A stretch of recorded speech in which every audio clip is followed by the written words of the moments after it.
At the start of the 20th century, there were 100,000 tigers in the world. In 2010, there were less than 3,000, with only about 2/3 of these capable of reproducing. Half of the surviving animals live in India. Of 9 modern-era subspecies, 3 are already extinct, and 2 others are in immediate danger of extinction. The Sumatran tiger, the Siberian tiger, the Indo-Chinese tiger, the Bengal tiger, and the Malay tiger. They're all different subspecies, each living in a different part of Asia. What they all have in common is they've been pushed to the very brink of extinction by man's fascination with their strength and beauty.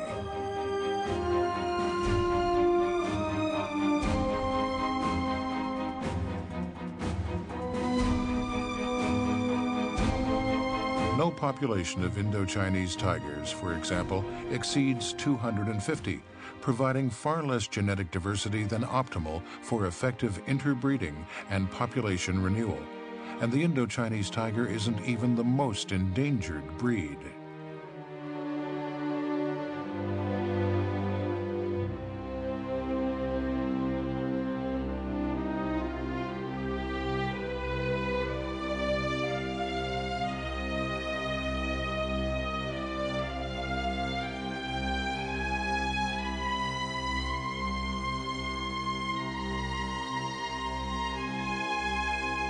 Since the 19th century, the tiger's domain has radically shrunk, reduced from a zone that once covered Turkey and Russia to a scattering of isolated pockets sprinkled across 14 different countries.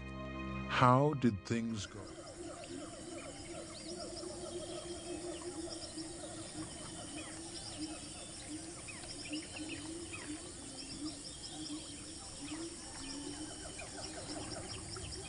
Why is cocoon still unfindable?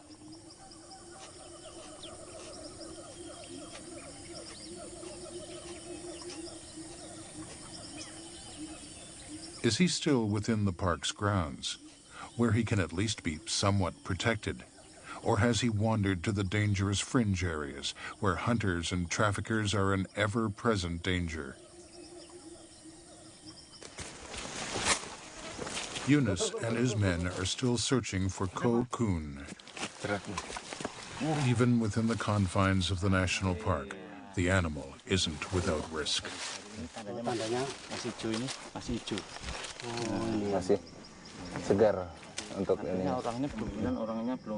Still fresh leaves hide a deadly trap that poachers have recently laid.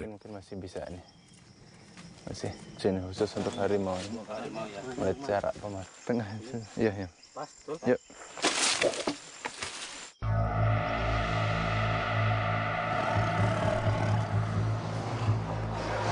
Tigers are often caught in traps like these, and it isn't uncommon for them to practically rip off their leg in their efforts to free themselves. Sometimes the limb must then be amputated. These tigers can no longer be released to live in the wild.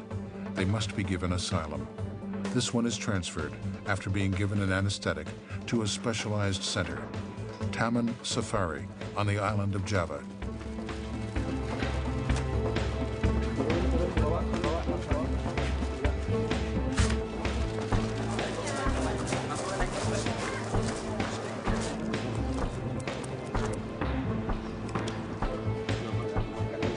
These operations are given considerable media coverage in the hopes of further reminding the public of the fragile status of this iconic species.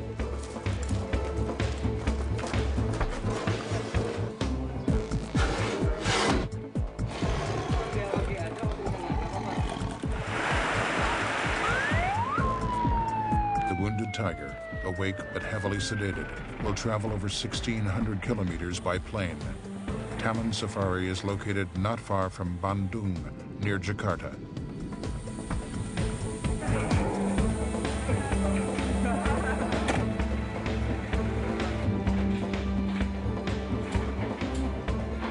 voyage draws to a close for the stressed and wounded animal.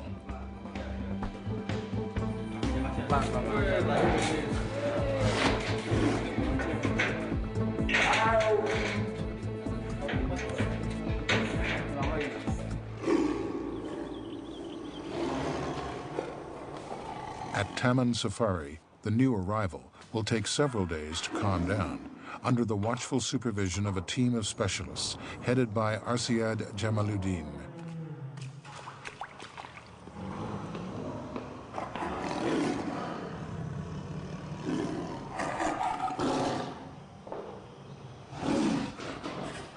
"36 Sumatran tigers and 20 Bengal tigers are cared for at Taman. All have been transferred here in the aftermath of injuries or amputations, or they were born in captivity.